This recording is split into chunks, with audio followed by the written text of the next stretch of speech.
Hallelujah. ನಮ್ಮ ಕರ್ತನಾದ ಯೇಸು ಕ್ರಿಸ್ತನ ನಾಮದಲ್ಲಿ ನಿಮ್ಮೆಲ್ಲರಿಗೂ ಶುಭಗಳು. Good morning.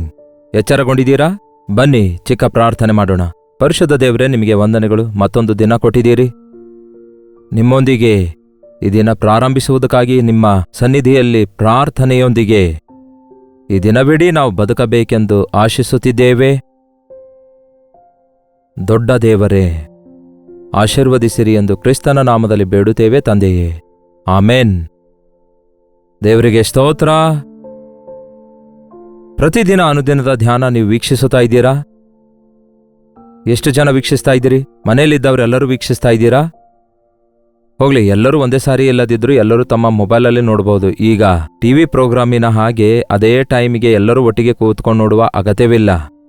ಈಗ ಯಾವುದೇ ಗಳಿಗೆಯಲ್ಲಾಗಲಿ ಯೂಟ್ಯೂಬ್ನಲ್ಲಿ ದೇವರ ವಾಕ್ಯ ಲಭ್ಯವಾಗಿರುತ್ತದೆ. ಅನುದಿನದ ಧ್ಯಾನ ಪ್ರತಿ ದಿನ ನಿಮಗೆ ನಾವು ಸಾರುತ್ತಲೇ ಇದ್ದೇವೆ. ಮಾತ್ರವಲ್ಲ, ಮಧ್ಯಾಹ್ನ 3 ಗಂಟೆಗೆ ಎಚ್ಚರಿಕೆ, 9 ಗಂಟೆಗೆ ಕಲವರಿ ಪ್ರತಿಧ್ವನಿ, ಮತ್ತೆ ಮಧ್ಯರಾತ್ರಿ 12 ಗಂಟೆಗೆ ಮನ್ನಾ ಎಂಬ ತೆಲುಗು ಭಾಷೆಯಲ್ಲಿ ಕೆಲವರು ಬಹಳ ಚೆನ್ನಾಗಿ ವೀಕ್ಷಿಸ್ತಿದ್ದಾರೆ. ಅಷ್ಟಕ್ಕೂ ಯಾರೆಲ್ಲ ವೀಕ್ಷಿಸ್ತಿದ್ದಾರೆ ಎಂದು ನಾವು ಗಮನಿಸುವಾಗ ಪುರುಷರು ಹೆಚ್ಚು ವೀಕ್ಷಿಸ್ತಿದ್ದಾರೋ ಯವನಸ್ಥರು ವೀಕ್ಷಿಸ್ತಿದ್ದಾರೋ ಎಂದು ನಾವು ಗಮನಿಸಿ ಈ ಯೂಟ್ಯೂಬ್ ಲಿಸ್ಟ್ ಪ್ರಕಾರ ಅನಲೈಸ್ ಮಾಡಿ ನಾವು ನೋಡಿದಾಗ ಹೆಚ್ಚು ಮಂದಿ ಸ್ತ್ರೀಯರು ವೀಕ್ಷಿಸ್ತಿದ್ದಾರೇನೋ ಅಂದುಕೊಳ್ತಿದ್ದೆ ನಾನು ಈ ಲೆಕ್ಕಾಚಾರ ನೋಡುವುದಕ್ಕಿಂತ ಮುಂಚೆ. ಆದರೆ ನಮ್ಮ ಈ ಪ್ರೋಗ್ರಾಮ್ಸ್ಗಳಲ್ಲಿ 53% ಪುರುಷರೇ ನೋಡ್ತಿದ್ದಾರೆ, 47% ಸ್ತ್ರೀಯರು ನೋಡ್ತಿದ್ದಾರೆ. ಸಹೋದರಿಯರೇ, ಬೆಳಗ್ಗೆ ನಿಮಗೆ ಬಹಳ ಕೆಲಸ ಇರುತ್ತೆ ಅಲ್ವೇ? ಬೆಳಗ್ಗೆ ಅಡಿಗೆ ಕೆಲಸದಲ್ಲಿ ತೊಡಗಿ ವಾಕ್ಯ ಕೇಳುವುದನ್ನು ಬಿಡ್ತಾ ಇದ್ದೀರಾ? ಪ್ರಾರ್ಥನೆ ಬಿಡ್ತಾ ಇದ್ದೀರಾ?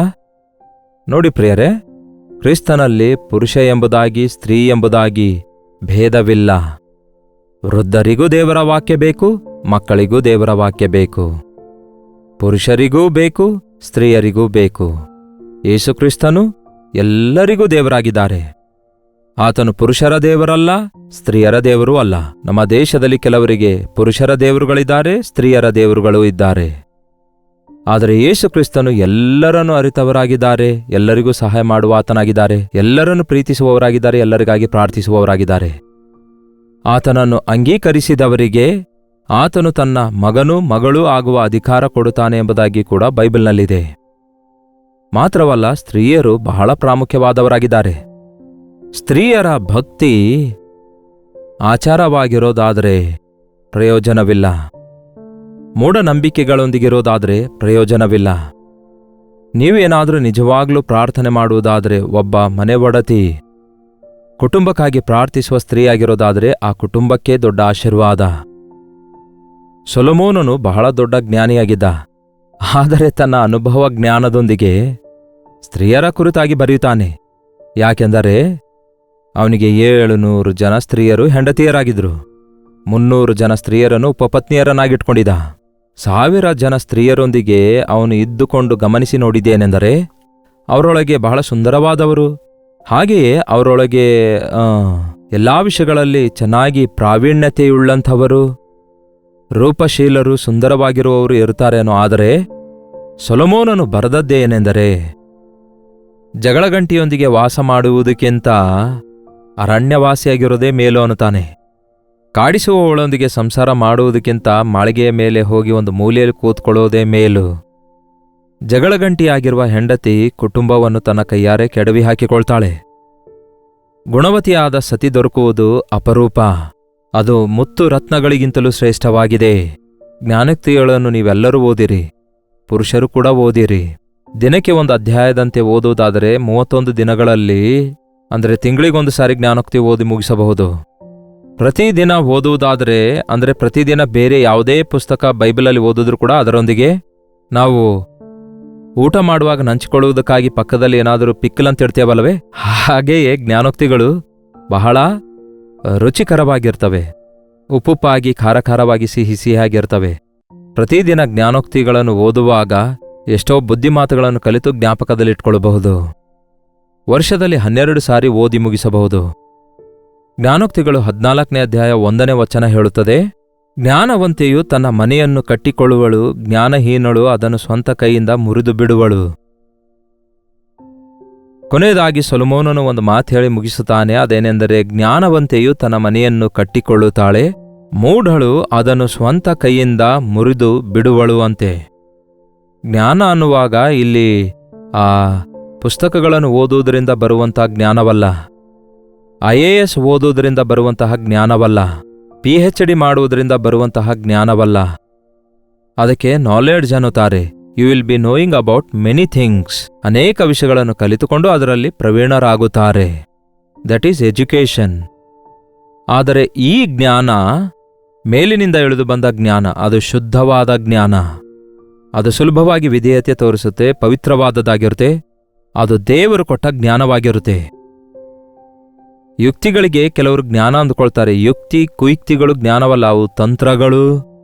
ಹಾಗೂ ಯುಕ್ತಿಗಳನ್ನು ಉಪಯೋಗಿಸ್ತಾರೆ, ಅವು ಲೋಕದ ಜ್ಞಾನ. ಅವು ತಪ್ಪಿಸಿಕೊಳ್ಳುವುದಕ್ಕಾಗಿ ಆಯಾ ಸಂದರ್ಭದಲ್ಲಿ ಆಡುವ ಸುಳ್ಳುಗಳಾಗಿರ್ತವೆ, ಮೋಸ ಆಗಿರುತ್ತೆ. ಅದಕ್ಕೆ ಜ್ಞಾನ ಅಂದುಕೊಳ್ತಾರೆ. ಆದರೆ ಅದೇ ಬಹಳ ನಷ್ಟವನ್ನುಂಟು ಮಾಡುತ್ತೆ. ಸುಳ್ಳು ಎಷ್ಟೊತ್ತು ಮುಚ್ಚಿಡ್ಲಿಕ್ಕಾಗುತ್ತೆ? ನಿಜ ಯಾವಾಗಲೂ ನಿಜವಾಗಿರುತ್ತೆ. ನಿಜ ಕೆಂಡದಂತಿರುತ್ತೆ ಅಲ್ಲವೇ? ದೇವರು ಕೊಟ್ಟ ಜ್ಞಾನ ಇದು. ಸೊಲೊಮೋನನು ಕೇಳ್ತಾನೆ, ನನಗೆ ಜ್ಞಾನ ಬೇಕೆಂದು. ದೇವರು ಅವನಿಗೆ ಅದನ್ನು ಕೊಡ್ತಾರೆ. ದೇವರ ವಿಷಯದಲ್ಲಿ ನೋಡಬೇಕಾದ್ರೆ ಯೇಸುಕ್ರಿಸ್ತನಿಗೆ ಮತ್ತೊಂದು ಹೆಸರೇ ಜ್ಞಾನವಾಗಿದೆ.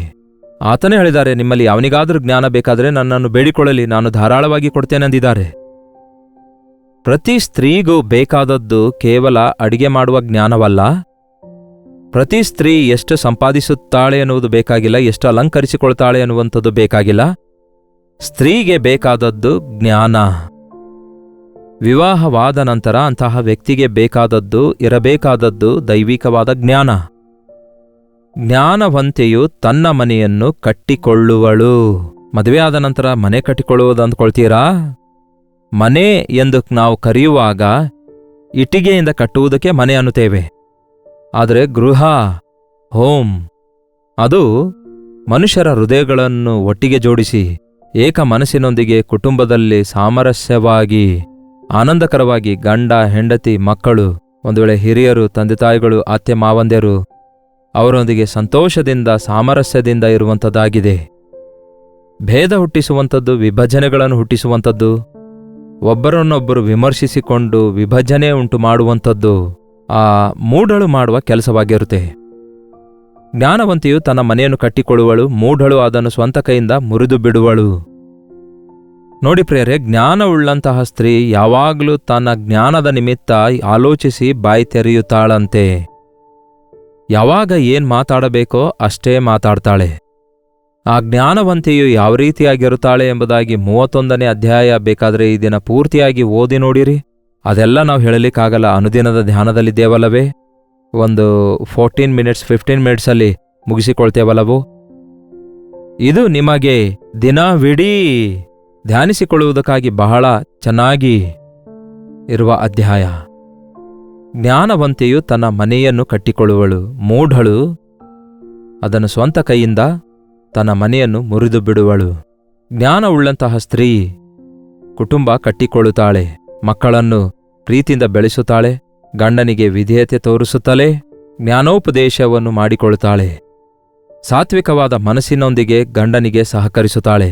ಗಂಡನಲ್ಲಿ ಲೋಪಗಳಿರುವುದಾದರೆ, ತಪ್ಪುಗಳಿರುವುದಾದರೆ ಅವುಗಳನ್ನು ಎತ್ತಿ ತೋರಿಸಿ ವಿಮರ್ಶಿಸುವಂತಹ ಸ್ತ್ರೀಯಾಗಿರುವುದಿಲ್ಲ. ಆದರೆ ಅವುಗಳನ್ನು ಜ್ಞಾನಯುಕ್ತವಾಗಿ ತನ್ನ ಗಂಡನು ಅರ್ಥ ಮಾಡಿಕೊಳ್ಳುವ ಹಾಗೆ ತನ್ನ ಗಂಡನಿಗೆ ಸಂಪರ್ಕಿಸುತ್ತಾಳೆ, ಅವನಿಗೆ ಸಹಕರಿಸುತ್ತಾಳೆ, ತನ್ನ ಗಂಡನೊಂದಿಗೆ ಸೇರಿ ಪ್ರಾರ್ಥಿಸುತ್ತಾಳೆ. ಬೆಳಗ್ಗೆ ಬೇಗ ಎದ್ದಿ ದೇವರ ಸನ್ನಿಧಿಯಲ್ಲಿ ಕುಟುಂಬಕ್ಕೋಸ್ಕರ ಆಹಾರವನ್ನು ಸಿದ್ಧಪಡಿಸಿಕೊಳ್ಳುತ್ತಾಳೆ. ದೇವರ ಸನ್ನಿಧಿಯಲ್ಲಿ ತನ್ನ ಹೃದಯವನ್ನೇ ಸಿದ್ಧಪಡಿಸಿಕೊಳ್ಳುತ್ತಾಳೆ.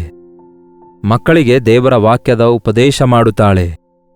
ಗಂಡ ಹೆಂಡತಿಯರಿಬ್ಬರು ಏಕ ಮನಸ್ಸುಳ್ಳವರಾಗಿರುವ ಹಾಗೆ ಎಲ್ಲಾ ವಿಷಯಗಳಲ್ಲಿ ಸಹಕರಿಸುತ್ತಾಳೆ. ದೇವರಲ್ಲಿ ಭಯಭಕ್ತಿಯುಳ್ಳವಳಾಗಿ ಗಂಡನಿಗೆ ಯಜಮಾನನೆಂದು ಭಾವಿಸಿ ಅವನಿಗೆ ವಿಧೇಯಳಾಗುತ್ತಾಳೆ. ಒಂದು ವೇಳೆ ಗಂಡ ದುರ್ಮಾರ್ಗಿಯಾಗಿರೋದಾದರೆ, ತಪ್ಪಾದ ವ್ಯಕ್ತಿಯಾಗಿರೋದಾದರೆ ಅವನನ್ನು ಬಿಟ್ಟು ಬಿಡಬೇಕೆಂದು ಕೋರುವುದಿಲ್ಲ, ಆದರೆ ಅವನನ್ನು ರಕ್ಷಿಸಿಕೊಳ್ಳಬೇಕೆಂದು ಕೋರುತ್ತಾಳೆ. ಆಕೆ ತನ್ನ ಅವಿಶ್ವಾಸಿಯಾಗಿರುವ ಗಂಡನನ್ನು ತನ್ನ ನಂಬಿಕೆಯಿಂದಲೇ ಗೆಲ್ಲುವುದಕ್ಕಾಗಿ ಪ್ರಯಾಸಪಡುತ್ತಾಳೆ. ನಾನು ಹೇಳ್ತಿದ್ದೇನಲ್ಲವೇ? ನೀವು ಕೇಳ್ತಿದ್ದೀರಲ್ಲವೇ? ಸಹೋದರಿಯರೇ, ನಿಮಗೆ ಯಾರಾದರೂ ಅವಿಶ್ವಾಸಿಯಾದ ಗಂಡನಿದ್ದಾರೋ? ನಿಮ್ಮ ಕುಟುಂಬದಲ್ಲಿ ನಿಮ್ಮ ಮಕ್ಕಳಿಗೆ ಆಶೀರ್ವಾದಕರವಾಗಿದ್ದಾರೋ? ಅವಿಶ್ವಾಸಿಯಾದ ನಿಮ್ಮ ಗಂಡ ನಿಮ್ಮ ಒಂದು ಮಾತಿನ ಮೇರೆಗೆ, ಮಾದರಿಯ ಮೇರೆಗೆ, ಪ್ರವರ್ತನೆಯ ಮೇರೆಗೆ ನೀವು ನಂಬಿದ ದೇವರು ಬಹಳ ದೊಡ್ಡ ದೇವರಾಗಿದ್ದಾರೆಂದು ನಿಮ್ಮ ಕಡೆಗೂ ನೀವು ನಂಬಿರುವ ದೇವರ ಕಡೆಗೆ ತಿರುಗುವುದಕ್ಕೂ ಆಶಿಸುವಂಥವರಾಗಿದ್ದಾರೋ?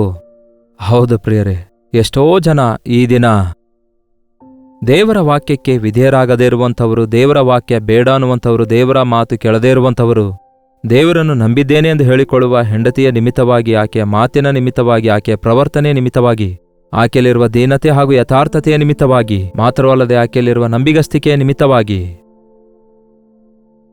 ಆಕೆಯ ಗಂಡ ಆಕೆಗೆ ಹೊಗಳಿ, ನೀನು ನಂಬಿದ ದೇವರು ನನಗೂ ಬೇಕು ಎಂದು ಕೇಳುವಂತಹ ಸಾಕ್ಷಿಗಳು ನಾವು ಎಷ್ಟೋ ಜನರಿಂದ ಕೇಳ್ತಿದ್ದೇವೆ. ಸ್ತ್ರೀಯರು ಪ್ರಾರ್ಥಿಸುವಾಗ ಅದ್ಭುತಗಳು ನಡೆಯುತ್ತವೆ.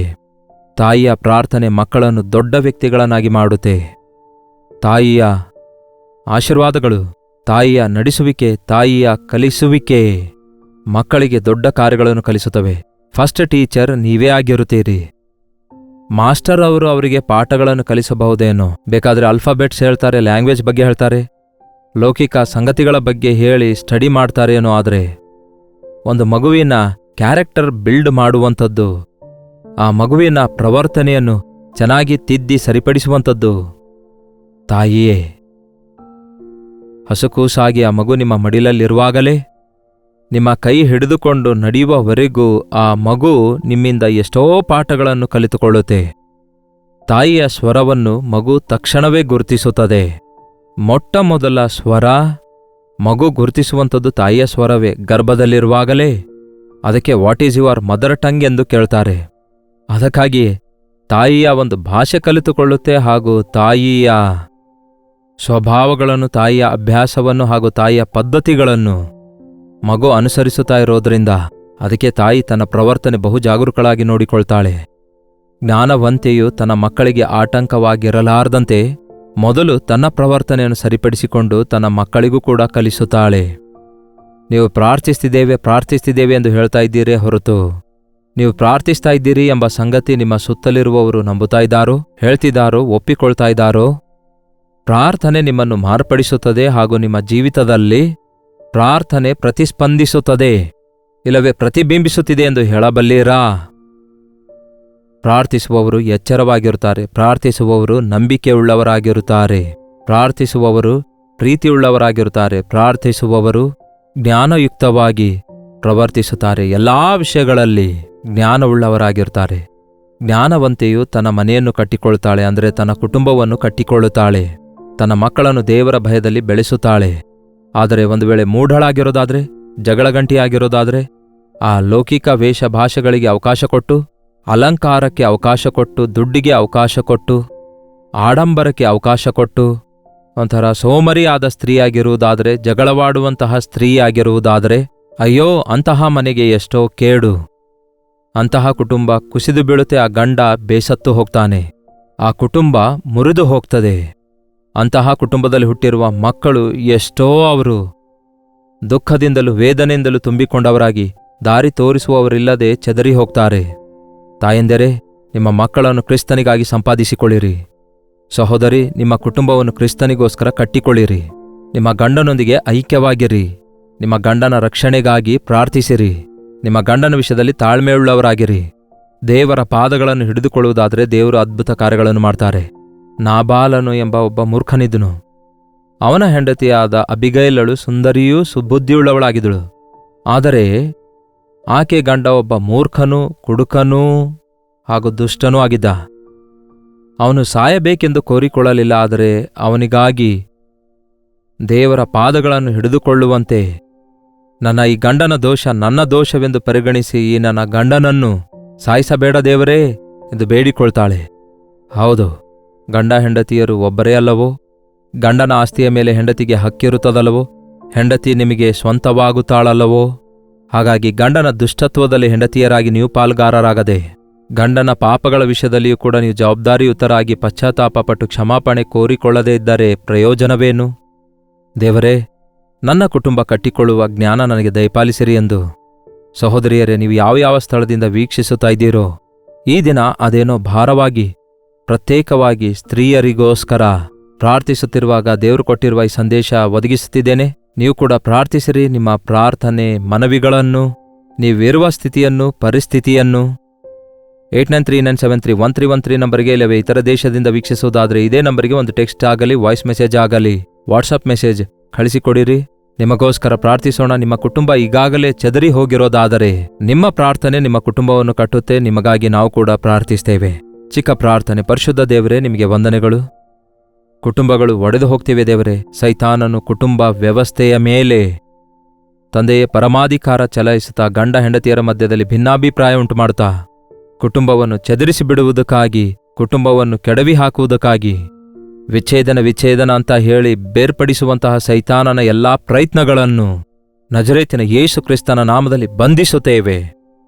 ಈ ದಿನ ಯಾರ್ಯಾರು ಯಾವ್ಯಾವ ಸ್ಥಳದಿಂದ ಈ ಮಾತುಗಳನ್ನು ಕೇಳ್ತಿದ್ದಾರೋ, ಯಾವ ಸಹೋದರಿಯ ಮನಸ್ಸಲ್ಲಿ ಮನೋವೇದನೆ ಇದೆಯೋ, ಕುಟುಂಬ ಒಡೆದು ಹೋಗುವ ಪರಿಸ್ಥಿತಿಯಲ್ಲಿ, ಬೇರ್ಪಡುವಂತಹ ಪರಿಸ್ಥಿತಿಯಲ್ಲಿದೆಯೋ, ಅಂಥವರಿಗೆ ಒಂದು ಸಾರಿ ದರ್ಶಿಸಿ, ದಯ ತೋರಿಸಿ, ಪರಿಶುದ್ಧಾತ್ಮನ ಕಾರ್ಯಗಳನ್ನು ನಡೆಸಿ, ಗಂಡ ಹೆಂಡತಿಯರಿಬ್ಬರೂ ಪಶ್ಚಾತ್ತಾಪಪಟ್ಟು ಕ್ಷಮಾಪಣೆ ಹೊಂದಿಕೊಂಡು ತಮ್ಮ ಕುಟುಂಬ ಕಟ್ಟಿಕೊಳ್ಳುವ ಹಾಗೆ ಪರಿಶುದ್ಧಾತ್ಮನ ಸಹಾಯ ಒದಗಿಸಿರೆಂದು ಕ್ರಿಸ್ತನ ನಾಮದಲ್ಲಿ ಬೇಡುತ್ತೇನೆ ತಂದೆಯೇ, ಆಮೇನ್. ನಮ್ಮ ತಂದೆಯಾದ ದೇವರ ಪ್ರೀತಿಯೂ, ಮಗನಾಗಿರುವ ಕ್ರಿಸ್ತನ ಕೃಪೆಯೂ, ಆದರಣೆಕರ್ತನಾದ ಪವಿತ್ರಾತ್ಮನ ಸಹವಾಸವು ಕೂಡಿ ಬಂದಿರುವ ನಮ್ಮೆಲ್ಲರ ಸಂಗಡ ಇಂದಿಗೂ ಸದಾಕಾಲಕ್ಕೂ ನೆಲೆಯಾಗಿರಲಿ. ಆಮೇನ್. ಹೇಳಿದನಲ್ಲವೇ 8939731313 ನಂಬರಿಗೆ ಇತರ ದೇಶದಿಂದಲೂ ವೀಕ್ಷಿಸುವುದಾದರೆ ಇದೇ ನಂಬರಿಗೆ ನಿಮ್ಮ ಪ್ರಾರ್ಥನಾ ಮನವಿಗಳನ್ನು ತಿಳಿಯಪಡಿಸಿರಿ. ನಿಮಗಾಗಿ ವಿಶೇಷವಾಗಿ ಪ್ರಾರ್ಥಿಸ್ತೇವೆ. ನಿಮ್ಮ ಕುಟುಂಬವನ್ನು ದೇವರು ಕಟ್ಟುತ್ತಾರೆ, ದೇವರು ಆಶೀರ್ವದಿಸುತ್ತಾರೆ, ಅನೇಕರಿಗೆ ಆಶೀರ್ವಾದಕರವಾಗಿ ಮಾಡ್ತಾರೆ. ನಂಬಿಕೆ ಇಡಿರಿ, ದೇವರ ಪಾದ ಹಿಡಿದುಕೊಳ್ಳಿರಿ. ನಿಮಗಾಗಿ ಪ್ರಾರ್ಥಿಸಲು ಯಾವಾಗಲೂ ಸಿದ್ಧರಾಗಿದ್ದೇವೆ. ಮನವಿಯನ್ನು ಕಳಿಸಿಕೊಡಿ. ಕರ್ತನ ಚಿತ್ತವಿರುವುದಾದರೆ ಮತ್ತೆ ನಾಳೆ ಇದೇ ಅನುದಿನದ ಧ್ಯಾನ ಎಂಬ ಕಾರ್ಯಕ್ರಮದಲ್ಲಿ ಮತ್ತೆ ಭೇಟಿಯಾಗೋಣ. ಅಲ್ಲಿವರೆಗೂ ದೇವರ ಮಹಾಕೃಪೆ ನಿಮ್ಮೆಲ್ಲರೊಂದಿಗಿರಲಿ. ಏಪ್ರಿಲ್ 14ನೇ ತಾರೀಕಿನಂದು ಧಾರಾವಿಯಲ್ಲಿಯೂ, ಹಾಗೆಯೇ ಏಪ್ರಿಲ್ 15ನೇ ತಾರೀಕಿನಂದು ಗೋರೆಗಾಂವ್ನಲ್ಲಿಯೂ 2 ಸ್ಥಳಗಳಲ್ಲಿ 2 ಈವ್ನಿಂಗ್ ಗೆಟ್ ಟುಗೆದರ್ ಅನ್ನು ಏರ್ಪಡಿಸುತ್ತಿದ್ದೇವೆ. ಹಿಂದಿಯಲ್ಲಿ ವಾಕ್ಯ ಕೇಳುತ್ತಿರುವ ನಿಮ್ಮನ್ನು, ತೆಲುಗುನವರನ್ನು, ಕನ್ನಡದವರನ್ನು, ಬೇರೆ ಭಾಷೆಯವರನ್ನು ಕೂಡ ವಾಕ್ಯದಿಂದ ಬಲಗೊಳ್ಳುತ್ತಿರುವ ನಿಮ್ಮೆಲ್ಲರನ್ನು ಮುಖಾಮುಖಿಯಾಗಿ ಕಾಣಬೇಕು, ನಿಮ್ಮೆಲ್ಲರಿಗೆ ಪ್ರಾರ್ಥಿಸಬೇಕೆಂದು ಎಷ್ಟೋ ಆಸೆಯಿಂದ ದೇವರ ಸನ್ನಿಧಿಯನ್ನು ನಾವೆಲ್ಲರೂ ಅನುಭವಿಸಿ ಕರ್ತನು ಕೊಡುವ ಸಂದೇಶವನ್ನು ಲಾಲಿಸುವುದರಿಂದ, ಕರ್ತನನ್ನು ಸ್ತುತಿಸಿ ಆರಾಧಿಸುವುದರಿಂದ ದೊಡ್ಡ ಉಜ್ಜೀವನವನ್ನು ನೋಡಬೇಕೆಂದು ಪ್ರಾರ್ಥಿಸಿ ಕೂಟಗಳನ್ನು ಏರ್ಪಡಿಸುತ್ತಿದ್ದೇವೆ. ನೀವು ಪ್ರಾರ್ಥನಾಪೂರ್ವಕವಾಗಿ ಬನ್ನಿ. ಗಮನಿಸಿ ಪ್ರಿಯರೇ, ಏಪ್ರಿಲ್ 14ನೇ ತಾರೀಕಿನಂದು ಧಾರಾವಿಯಲ್ಲಿ ಮಾರ್ನಿಂಗ್ ಸ್ಟಾರ್ ಸ್ಕೂಲ್ನಲ್ಲಿ ಸಂಜೆ 6 ಗಂಟೆಯಿಂದ ರಾತ್ರಿ 10 ಗಂಟೆಯವರೆಗೂ ಈ ಗೆಟ್ ಟುಗೆದರ್ ಒಂದು ಸೆಷನ್ ಆಗಿ ಏರ್ಪಡಿಸಲಾಗಿದೆ. ಹಾಗೆಯೇ 15ನೇ ತಾರೀಕಿನಂದು ಬುಧವಾರ ಸಾಯಂಕಾಲ 6 ಗಂಟೆಯಿಂದ ರಾತ್ರಿ 10 ಗಂಟೆವರೆಗೂ ಗೋರೆಗಾಂವ್ನಲ್ಲಿ ಮತ್ತೊಂದು ಗೆಟ್ ಟುಗೆದರ್ ಅನ್ನು ಏರ್ಪಡಿಸುತ್ತಿದ್ದೇವೆ. ನಿಮಗೆ ಎಲ್ಲಿಗೆ ಬರಲು ಅನುಕೂಲವೋ ಇಲ್ಲವೇ 2 ಸ್ಥಳಕ್ಕೆ ಬಂದು ಪರಿಪೂರ್ಣವಾಗಿ ಆಶೀರ್ವದಿಸಲ್ಪಡಿರಿ. ಧಾರಾವಿಯ ವಿಳಾಸವನ್ನು ಗಮನಿಸಿ. Morning star school, near Sion railway station, Dharavi, Mumbai. April 14ನೇ ತಾರೀಕಿನಂದು ಸಂಜೆ 6 ಗಂಟೆಯಿಂದ ರಾತ್ರಿ 10 ಗಂಟೆಯವರೆಗೂ. ಇನ್ನೂ ಈ ವಿಷಯದ ಹೆಚ್ಚಿನ ಮಾಹಿತಿ ಬೇಕಾದರೆ ಕೊಟ್ಟಿರುವ QR ಕೋಡ್ ಸ್ಕ್ಯಾನ್ ಮಾಡಿರಿ, ಇಲ್ಲವೇ ಕೆಳಗೆ ಕೊಡಲ್ಪಟ್ಟಿರುವ ನಂಬರ್ಗಳಿಗೆ ಕಾಲ್ ಮಾಡಿ ವಿವರ ತಿಳಿದುಕೊಳ್ಳಿರಿ. ಹಾಗೆಯೇ ಏಪ್ರಿಲ್ 15ನೇ ತಾರೀಕು ಗೋರೆಗಾಂವ್ನಲ್ಲಿ ಮಹಾರಾಷ್ಟ್ರ ವಿದ್ಯಾ ಹಾಲ್, ಮೋತಿಲಾಲ್ ನಗರ್, ಗೋರೆಗಾಂವ್ ವೆಸ್ಟ್, ಮುಂಬೈ. ಅಲ್ಲಿಯೂ ಸಾಯಂಕಾಲ 6 ಗಂಟೆಯಿಂದ ರಾತ್ರಿ 10 ಗಂಟೆವರೆಗೂ ಊಟ ಇರುತ್ತೆ. ಬನ್ನಿರಿ. ಮುಖಾಮುಖಿಯಾಗಿ ನಿಮ್ಮನ್ನು ಕಾಣಲು, ನಿಮಗೋಸ್ಕರ ಪ್ರಾರ್ಥಿಸಲು ಒಂದು ಅವಕಾಶ ಕಲ್ಪಿಸಿಕೊಡಿ. ಈ 2 ದಿನಗಳ ಗೆಟ್ ಟುಗೆದರ್ ಕೂಟ ಏರ್ಪಡಿಸುತ್ತಿದ್ದೇವೆ ಎಂಬ ವಿಷಯ ಜ್ಞಾಪಕದಲ್ಲಿಟ್ಟುಕೊಂಡು ನೀವು ಬನ್ನಿರಿ. ನಿಮ್ಮ ಸ್ನೇಹಿತರನ್ನು ಕೂಡ, ಆಪ್ತರೆಲ್ಲರನ್ನು ಆಹ್ವಾನಿಸಿರಿ. ಅತ್ಯಧಿಕವಾದ ಆಶೀರ್ವಾದ ಹೊಂದಿಕೊಳ್ಳಿರಿ. ತಪ್ಪದೇ ಬರ್ತೀರಲ್ಲವೇ?